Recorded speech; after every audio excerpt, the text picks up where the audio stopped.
still, my dumb ass don't think I'm having the baby tonight because I was on my knees quite a bit. You could be sliding out if it's not Phoenix. Swear to God.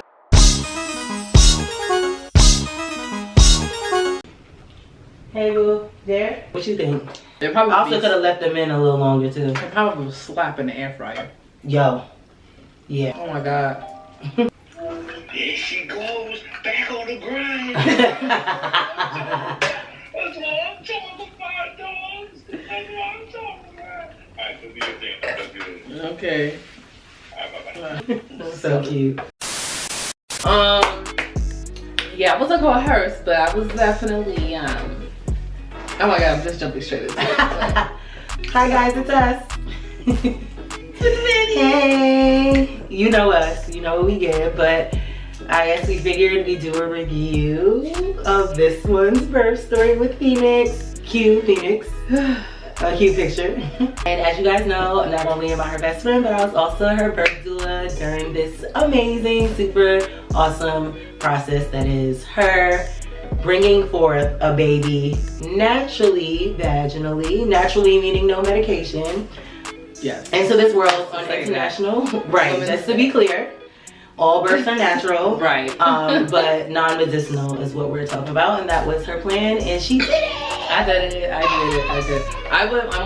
I explained to people that did DM me on Twitter when I did post it that I don't think that a natural birth would have been possible for me at all if I didn't have a doula. It's like, oh, what do you need? First thing on my kit, a doula. If you want a natural birth and you're unsure of anything, doula's your first safety jacket, net. I don't know what to call it, but that's what you need. What part about having a doula was like, okay, this is like a must? I wouldn't have a natural birth if I didn't have a doula. I would have been like, from the jump, just throw me the drugs. So the first forefront of doulaship, not sure if that's, if doulaship was to understand that I could do it, because without the doula, I don't think I could have done it, and I did it. So there you go. Yeah. So the second part was the actual labor part, which is the encouragement, the physical environment of it, the physical touch of it, the key parts of the delivery portion of natural birth, where I don't think I could have did without a doula, because there was these hip joints that she did that it was the pain at the time. I'm gonna just skip because I know people gonna ask. The pain at the time, let's say it was a 10, the hips made it a 6. The certain pressure made it it go down. It still hurt, but it was between a 6 and a 7. The pressure, so yeah, yeah. That's the part of the doulaship that the stamped to let me know that I needed one. Okay, cool. And I will say, for those who don't know or haven't heard us talk about this before, but a doula provides educational, physical, spiritual, emotional support to prepare you prenatally, all throughout labor, and a short period postpartum, unless they're a postpartum doula, which I'm not yet, but I will be. But it was great being her. It was great being her birth doula. And I like to think of us as a birth tour guide. We're oh girl, if you you need to go here if this is what you're looking for. We really help you carry out your birth plan in the way that you envision it. We don't work for your doctors. We don't work with the nurses. We work for you and bringing your birth plan to life, which she did. And it has this real professional, so it came with a little worksheet. It was cute. That paper was cute. It's still on it's on your thing. But yeah. I think that my experience was 9 out of 10. Okay. Birth wise, not doula wise. Doula wise, 10 out of 10. Highly recommend. I don't know how much I'm gonna stress enough. Even if it wasn't her, thank God it was her. But if it wasn't her, you need one. Yeah. And a proper midwife. And we vetted quite a few during her process. She got to see what she was looking for throughout the time, so that she didn't feel forced into one. So yeah, and the birth story that would come out. Your insurance will cover it, by the way, because even if you have Medicaid, I got a good midwife center that hooked me in, so don't feel discouraged by a midwife center as a title. I would encourage you. You don't have to go to just the hospital, because the doctor's just gonna be oh, you died today? No, okay, cool, go home. And your appointments don't be on time, so yeah. But the birth story, right? Yeah, this is gonna be hard because since we were both there, it's like we both remember certain parts. So we're gonna let the mom kick it off. I didn't know I was in labor. I thought I was still having Braxton Hicks. So Doula told me to have, well, told me and told my baby father to make sure I take a walk and da da da. But that walk was what made me feel like, you know, this don't feel like Braxton Hicks anymore, but you know, whatever. Like before I stayed up 24 hours, so you know, I was already just loopy, not really thinking about what is what. And then like, you know, I called my doula, like, you know, like, what's up with these? What's up with this? Like, tell me what's going on. She's like, you know, try curbside walking. She gave me a list of like things to do to just help ease what I thought was easy pain, but it was just to condition me for labor. Yeah. Me, I'm a little slow sometimes, so I be misunderstanding. But she gave me things to help me have a smoother labor process. And that's exactly what doulas do. They prep you so that when the time comes, you're not like, what am I supposed to do? When do I do what? You've kind of already been practicing. She's a great breather, so she already had that down, and knows how to like move her body because she's a dancer. So that part was already handled, but they're encouraging different positions, breathing, sidewalk, like half foot up on the sidewalk, half foot down, lunges. So she tried quite a bit to ease the pain in the beginning, and in early labor, distracting yourself. As a doula, that's our thing, but I think it worked well for her. We took a walk, me and my baby father took a walk to McDonald's to get us like caramel frap, and I couldn't make it to the caramel frap without stopping every like few minutes to just like breathe, because it like there was so much pressure down there. It feels like a sharp pain. I described her as contractions as like when you having sex and like you get hit in the wrong piece of the back of your pussy, like that one part, like that's what it felt like to me. And walking around the block was not it. So, but I did it. But she comes after work, she checks on me, does it. I think, you know, just a little extra mile for me because you know, she could have coached. She did her coaching already, that what she needed to do. But the best friend part came over just to check on me, and luckily, you know, she went somewhere that wasn't far from me, but like at about what time was it? Like I left your apartment at 9:30, and then went over not too far from her. That's where I get spotty. I just remember you had to go. Yeah, she had to go. At that point, she was contracting about every 12 minutes. So you really know when you're in the guts of labor when you're about 411. So that's contractions are coming every 4 minutes. They're lasting about 60 seconds at least for about an hour. Doulas really like it to be 412. So for 2 hours, we know for sure like you're in it. But still thinking I'm in Braxton Hicks, by the way. Yeah, she's not. She doesn't even know she's in early labor at all. But that's what it's tracking for, and so I stayed close. And she was like, "All right, I know what it's hitting for." We had some heating pads on her. She was relaxing. So we was there distracting you with video games and like just keeping her mind light and going. So I left to go. That's right. Yeah, I was playing Mortal Kombat and some Grand Theft Auto. Yeah, I was trying it, but I was like, but something don't feel right, man. This is crazy, but. And I stayed maybe at around 11:30. That's when Sophie called back and was like, what this mean? And he just sent me a screenshot of their contraction timer. And now they were about 8 minutes apart. So I was like, oh my God, like it may happen today. But Sade's like, what's happening? Like, is it happening or is it not happening? I'm like, you know, you really don't know unless contractions, because you can have labor start and stop. That's definitely a thing. So I was like, you know, she wasn't due for another week. Most first mothers, you know, it is common. It's not the norm. It doesn't have to be exactly what happens, but most moms typically labor over 40 weeks or at the 40-week mark. That's when they deliver. So I was like, you know, maybe it's just a hiccup. Like maybe it's just Phoenix, like I'm bearing down, I'm engaging into the pelvis. And no, Phoenix was definitely coming out in a few hours. So after that 11:30, then and then you were like, okay, if the mucus plug or bloody doesn't show that you good. So I ain't barely I'm like, this sucks, but like at least these things don't come out. So then like I take a piss, bro, and I'm like, I sit on this toilet, mind you, she telling Sophie to put a shoe box under my feet. Mind you, it hurt to pee. It hurts to pee, not like stinging like a STD, like the pressure hurts to pee. And I'm already peeing like every 2 minutes already from jump of being pregnant.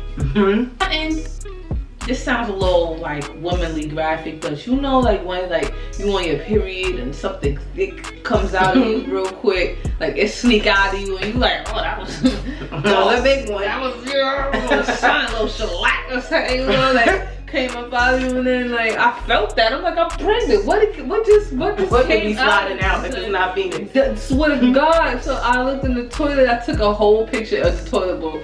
I was like, yo, this it? This the mucus plug? She was like, wait 1 minute, because mine didn't look like like the ones that she told me to look out for. Mine wasn't bloody. Mine just looked like if you in the toilet. Yeah, so I had to examine it for quite some time. Like, let me make sure, because I don't want to give her the false flag. But also, I gave her the news. In our final prenatal visit, we did like a mock labor of like what positions we're gonna try, what she should do first during each stage of labor, what Sophie can do to help her, like all those things, so that again, when the time comes, she knows. So I share with them most births, well, 10% of births start with the breaking of waters. So she was like, oh, so that's not gonna be my signal. That's not how I know. I did not know. You know, most people know in the movies, it's like, oh my God, my water broke. It's time to go, and not many births start that way. So she was doing a great job of keeping an eye out for a bloody show, for her mucus plug. So when she sent me the picture, I'm like, let's make sure this is really it. Because if so, typically most moms had their baby within about 48 hours of that. So I knew that, like, okay, we're in the thick of it. It's time for me to nap. It's time for her to try to nap, so that she has all the energy when she really needs it to get Phoenix here. True.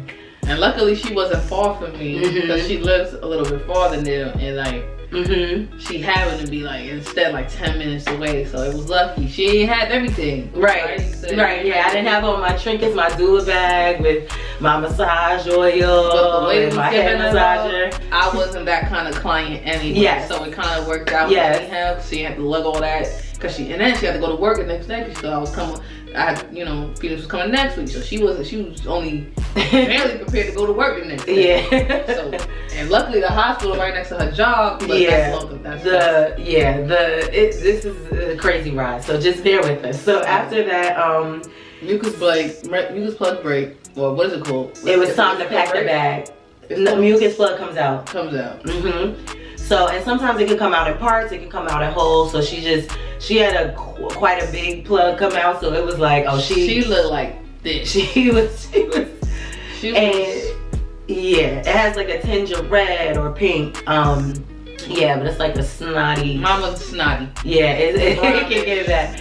And that happened. And then I was like, nap, but we packed the hospital bag first. So we did that via FaceTime. And I was like, you know, try to get some rest. I know it's hard through these contractions, but do your best. Get that oxytocin flowing, cuddle with Sophie. You know, once you guys wake up, we'll see what's going on, how close contractions are. Couldn't cuddle. Couldn't cuddle. Yeah, this part I wasn't there for. So this is ridiculous. I can't really get comfortable and be lovey-dovey, but what did help was he kept playing Stronger by Kanye West for me. That's the playlist I came in on. Yeah. When I came back. Yes, yeah, that's true. He just kept playing that over and over and over. He fell asleep, but I couldn't sleep. Like, maybe I slept for like 30 minutes tops, but there was no sleep happening. It just felt like pressure, but it didn't feel like something was coming down. It just felt like intense Braxton Hicks. It still's not clicking to me that I'm having a baby. I'm like, yo, like, I think that like something's wrong. Like, I didn't think that. It still wasn't clicking for me at that point either. We were both supposed to nap. She could barely nap. I could barely nap because my mental is just like, okay, when you get to her, make sure you do this, make sure you have, like, you know, and that's the part of doula work that is so trying of us, because our clients mean everything, and this is an experience that you can never really get back. So you want to show up in a way that they really need you. So it is imperative that your doula rests before meeting up with you, or she has a backup doula that they're prepped to step in when you need it. Most of my clients, I'm there. Like, I prefer to be the one there. We built a bond, established trust, and all that.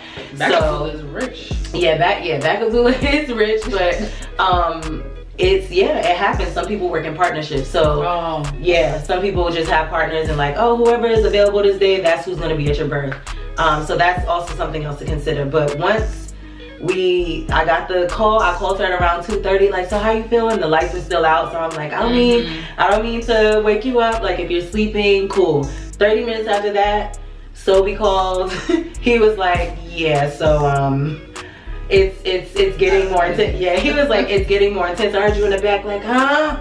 I was like, yeah, it's time. And so, damn, there was times I felt like I was like not moaning, but like not screaming, but like a level 3 of each, and I was like, oh nah, like, oh, it hurt, like, and it was, oh man, there's a lot happening to your body at one time. Your baby's head is descending down, contractions are squeezing to help bring them down, and you have to focus on breathing breath into your baby, breathing breath into your body, not closing up. So it's like, it's a lot of responsibility. So support is like a must. Physical, yeah, like it's something you definitely need. To remind myself of what it felt like.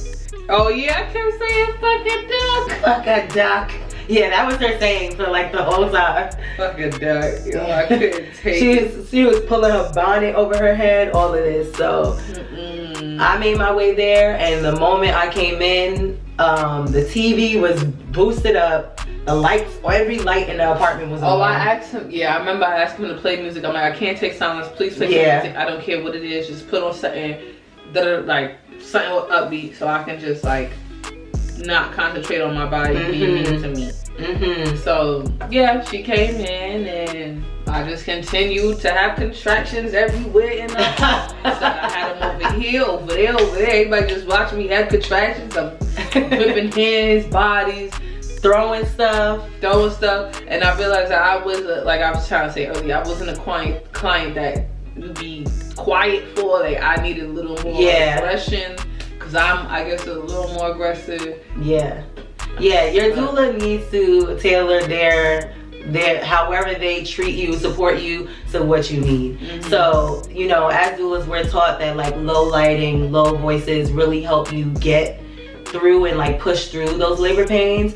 But I came in and I'm speaking to Sade lately, and she was like, speak up. You did turn the lights back down. I didn't like that though. Yes. She was like, right, she was like, speak up. So then immediately, like, you have to know to turn that part on. It's not something we internalize, although she's my best friend. It's like, I don't see that. I see client in labor, do what she needs so that she can bring forth her baby. So she was like, speak up, and from then on, we didn't have to have that note again. It was like, heard you, got it. Tell me what I need to do. What is this? Does this hurt? No, yes. You gotta kind of keep your verbal, like once they're into active labor, when you're around 4 centimeters to 7 centimeters, you really need to help mom find a groove of her own and then know where you fit in that. You don't want somebody at your labor just coming in like, oh, I saw this was good. Oh, you know what, let me put pressure here. Oh, what you need this? Like, you don't need frantic energy at that time.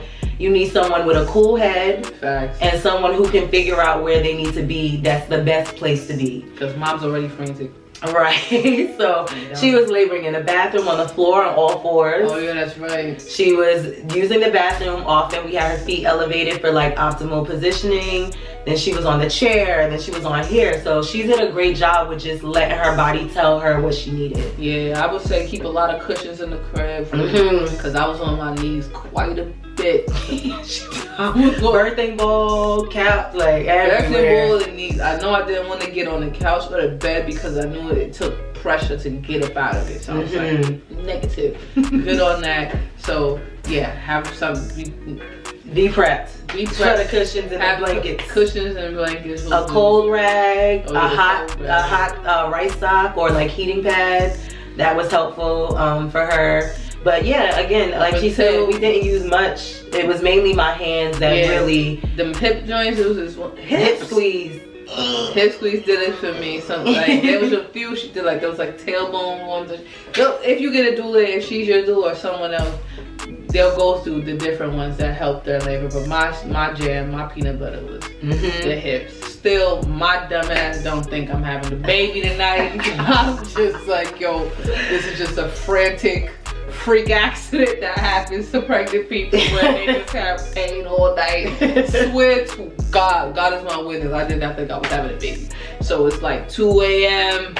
I'm tracking everything. I'm having contractions, we doing the app, okay. Somehow look at the phone, it's 3 a.m. And every now and then she's asking like, when do we go? When do we go somewhere about this? Like, I want to know why I'm held captive in the crib feeling like this. I'm like, ain't you this your job? Yeah. To make sure people don't feel good. Whole time it was an elaborate plan to keep me laboring in the crib. Yes, laboring at home is a safe space, and that's something that was also a part of her birth plan. It was, and it was not clicking to me that this is exactly what I signed up for, to labor at home as long as possible, and long as possible is happening. I'm looking like, what? Is it done? Can we go to the hospital? I'm like, Sade, if we go to the hospital, you're gonna have to do this at the hospital. She was like, what? I was like, it's the same thing, but in a different place. Like, you're gonna have to get your baby out. So I'm literally like signaling behind her back through contractions to Sophie, like, hey, we can start getting ready. She's definitely like in active labor now. Like, I know for sure it's time for us to move so that we can try to find some comfort. And if she does want to opt in to get an epidural or get morphine or get whatever, she has the option to do so, because although it wasn't a part of her plan, your doula should give you every option and allow you to choose. It is not our birth, it is you guys' birth. And so I made sure Sade knew what option she had, so that she was like, okay, this one is definitely I kept asking like, what's the morphine? What else? What's the morphine? I'm like, they can administer it every 6 hours from the hospitals I've been at least. But now we're packing things. Contractions are coming maybe every 3.5 minutes, lasting about 72 seconds.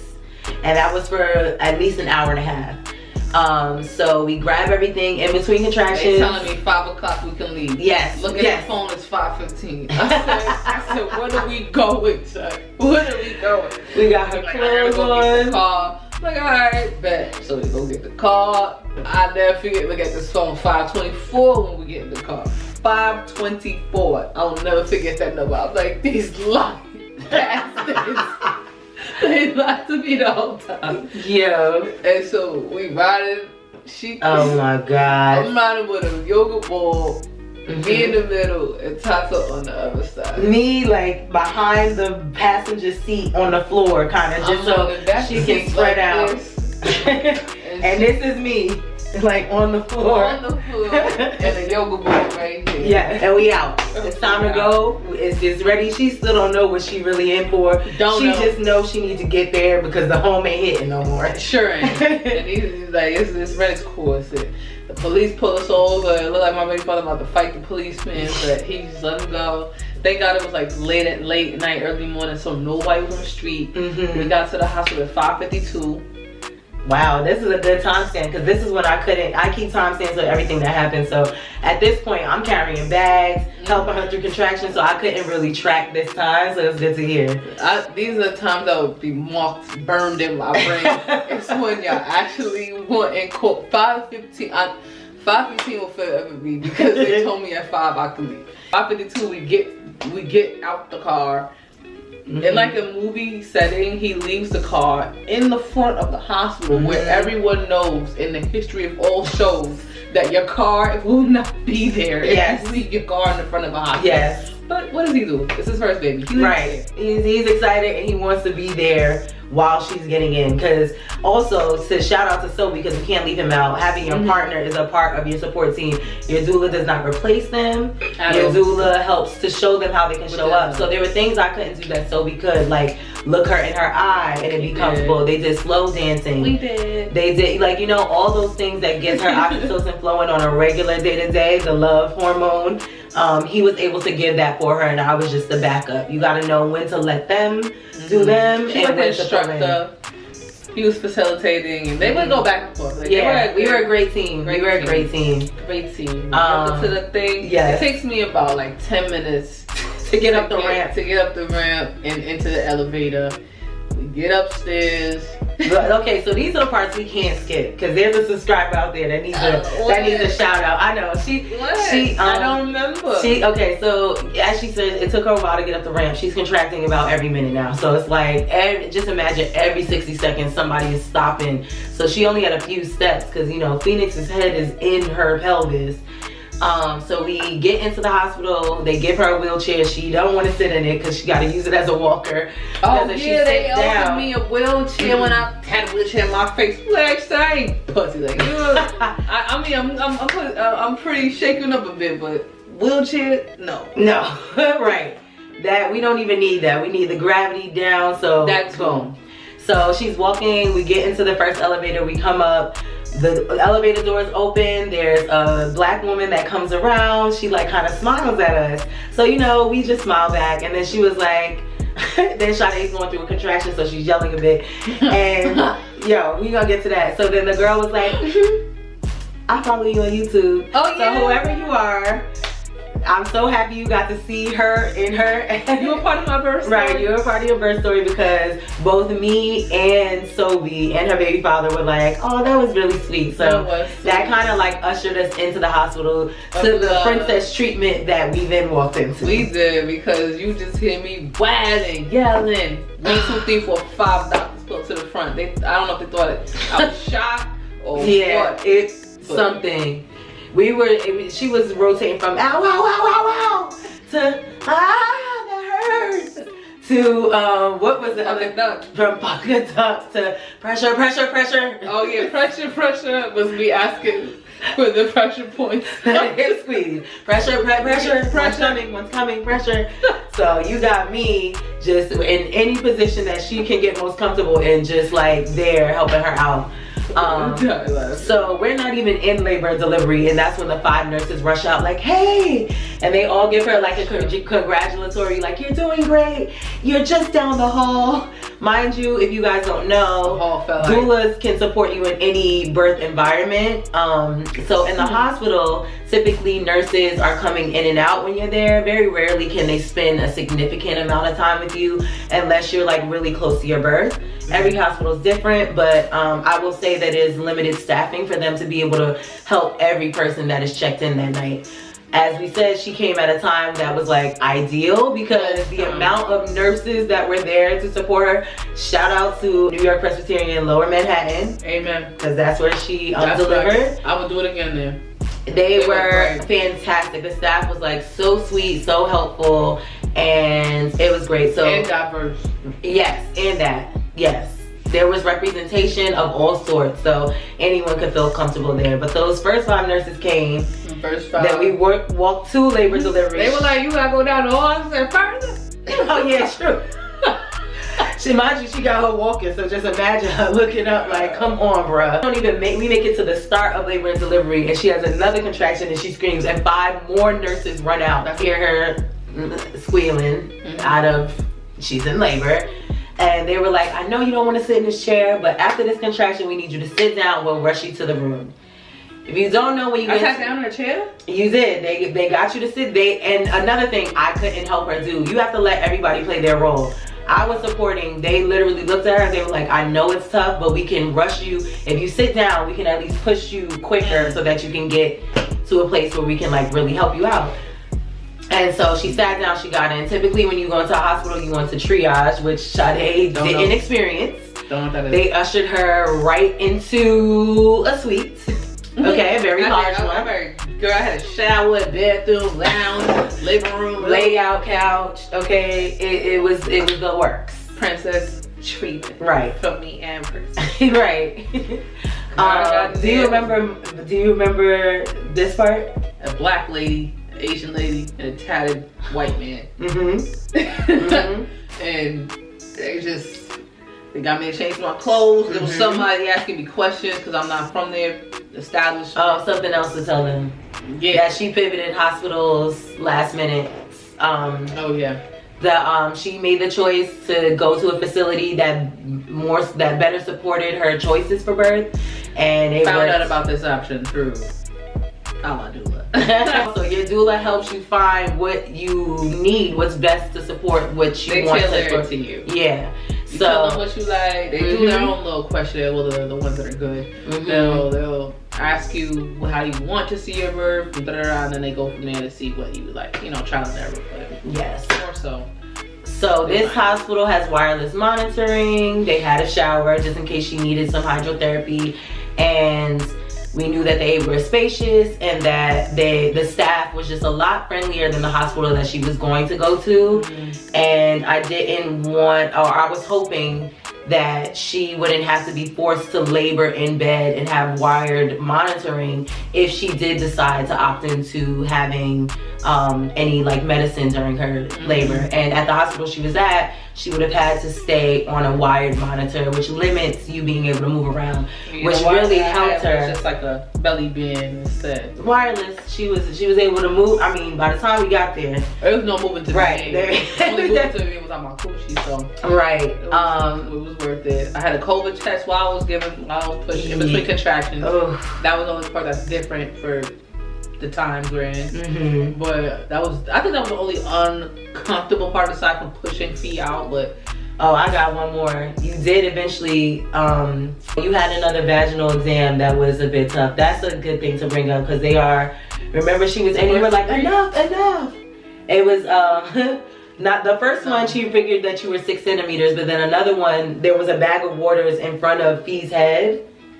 And so she had to kind of like get in there and break it. Do you remember that? Okay. So there was a little bit there, yeah, that's later on, but yeah, there was a little bag in front of Fee's head, and that was a bit uncomfortable for her. That's when she was kind of screaming a bit like, no, all right. And and the nurse, of course, just had to help so that Fee's head can completely come out without a bag of waters blocking it. It helps her like descend. So by the time it was time to push, I was like, yo, kill me. I kept yelling, I kept asking them to kill me or I'm gonna die or I can't do it. And they kept telling me I could, but there was a moment where I'm like, yo, I'm gonna die here. Like, there's no way people make it out of childbirth. Like, no, that was not it. She was gripping the back of the bed. Okay, like the back. Like the back. Like if I could have seen her fingers on the back of it.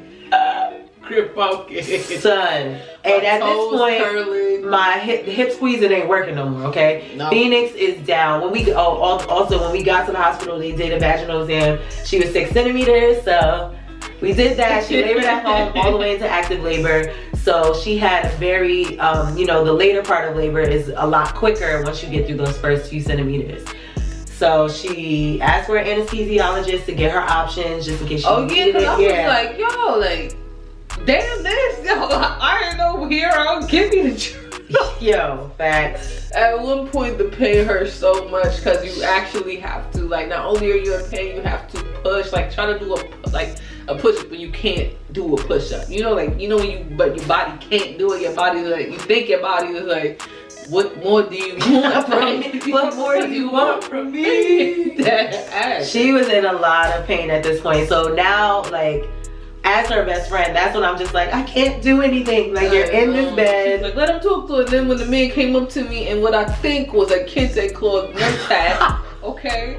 Was it? It was some pattern, and they lucky I got my contacts on because I was like, it's like, oh. Are you Somalian? Somalian. I said, oh, see. At what point did you need to ask me while I'm in active ass labor, screaming fuck a duck and kill me, to say, are you Somalian? The name, I'm just like, this, it was just too much. And luckily, he never came back. So I never had the chance to get my episode. God's plan. Her plan.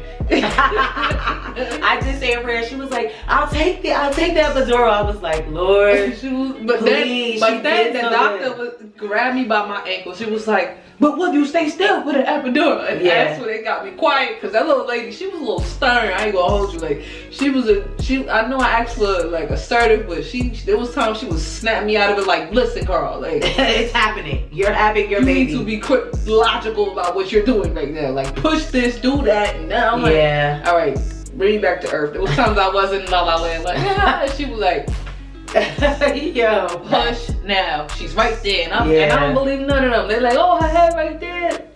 We're seeing Phoenix's head like. I didn't believe none of it because the way the pushes was feeling, I'm like, ain't no baby coming out of this. Yeah. Then one final act of God, she comes out. Was she crying? No, I don't think so. I don't remember her crying. Not until we got like the she rub. got to me. She was like on her way to me. She was like, "Oh, what the fuck? Like, Yeah. What wrong with that? Like, what you mean?" And she got in my arm and she looked at me right in my eyes. She was like this. And she looked at me right in my eyes, and I was like, "Nah." This is my daughter's son. I couldn't believe it. There were 2 moments of like Sophie and I like about to cry with each other. No. There was like, once I could see Phoenix's head, that's when I was like, oh my God, it's happening. She's about to be like, you're already a mom when you're pregnant. Like her whole life revolves around keeping this baby alive and fed. So I believe that like, you know, now you're just a mom Earthside. So I'm like, oh my God, it's about to be for real. Like Phoenix is right there. Like we're about to meet her. And we wasn't even fully prepared for her to come at this time. We thought it was gonna be some time. I thought my mom took off the next week because you know my mom don't live in New York, so I was like, I took off the week. Everybody took off the week. Yeah. The next week or the week after, like. So she really came as a surprise. International 7 Women's a.m. 7 a.m. I was in labor for I think tops 40 minutes. Like, she mastered, bossed through the contractions. Yeah, they were painful and but she was doing everything she could do to manage the pain. But when it came to pushing, that's when it was like the pain was managing her. And so there's so many women like voices in the room like, you can do this, da, da, da, da, da. And then I realized like, okay, like she may need a minute. Like there was a time when Sade was like, I know you guys are trying to help, but like just quiet for a second. And you have to give them that time to really like step into their power. So for us, it's like we're trying to push with her. So that 40 minutes felt like 40 minutes with a whole bunch of people like, with you. So that's the only reason why it felt longer than me. But the first latch happened, everything was great. As she said, Phoenix came at 7 a.m. 7:03 on the dot. And by 7:10 or 7:08, I was on her birth chart. Also, you did tear. I think that's important for them to know. Absolutely. She had a it's called what? Perineal tear. And she had a certain degree. Yeah, she had a first degree tear. It was very tiny, and they sutured it up. You know, postpartum, you have shakes and quakes. So I was in there. These are my legs when literally couldn't stop moving, bro. Postpartum chills are a thing. They're wild. She stitched me up. I see. She's like, "We're gonna give you stitches." Okay, I'm thinking like, what else? She also did delayed cord clamping, so she let all the blood run out. The cord was white before, so we cut it. So Phoenix got all that iron. They're great. So we didn't pass out. He didn't, but there was times he took video. He did. He did. He was so.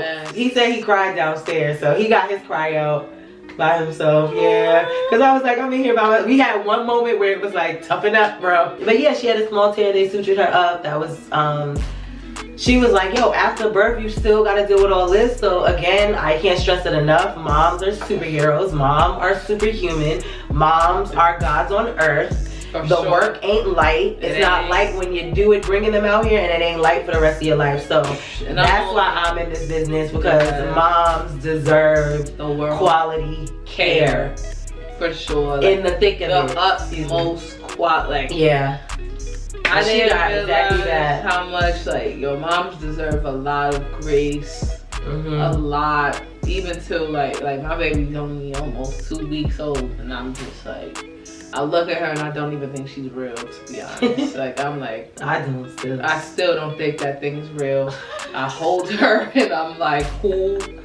Like, but one, because she don't really look like me to me, so it's like, it's hard. She does look a lot. She looks a lot like Sophie. She looks a lot. I see Sade, but also I don't see me sometimes, so it's hard for me to see what I don't see in somebody else. But I'm like, all right, like, whoa. Oh, she is madly in love with her mom, so they are the cutest. They deserve her. And latching is still going well. Breastfeeding is she's a great latcher. They told me, sorry, proud mama moment. They told me Period. They told me that Phoenix should teach a class to other babies how to latch. So she's that girl. She's that good of a latcher. Day one came out the womb latching, but she don't play by her food, so yeah, that too. We should have knew that too. And also the hospital let her keep her placenta without testing it.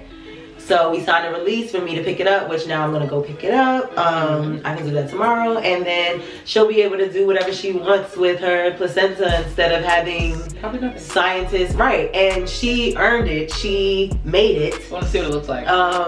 She deserves to do what she wants with it. So that was really important for her to get back what she worked so hard to build that kept her baby safe. What else was I gonna say? It was an honor to be there. It was a ride. It was a journey. I was so proud. Last half was the best half. Yes, we ended with a bang. The first half was just a little like, oh my god, like, am I allowed to? Like, it was a little shaky. I wasn't really talkative, but that was just me just not wanting to take advantage. But you know, come on. You know, it's her first baby. It's my first baby. First time having a doula as well. And that too. So, but the last half was like literally perfection. Loved every bit of it. I say doula tips when you're looking for one. Make sure you have a connection with them, that you trust them, feel ease talking to them, will feel comfortable being naked around them. Like, these are things that are gonna come up in your birth. Make sure that you communicate with them. So that's why ours was like a bit trying in the beginning. Make sure that they know what's happening with you when you're feeling something. And it's fine to ask parents and other people who have gone through it. That is not a problem. Your doula is just there to be that resource so that you're not on Google, so that you're not over here. We're like the quick with the wrong link search, right?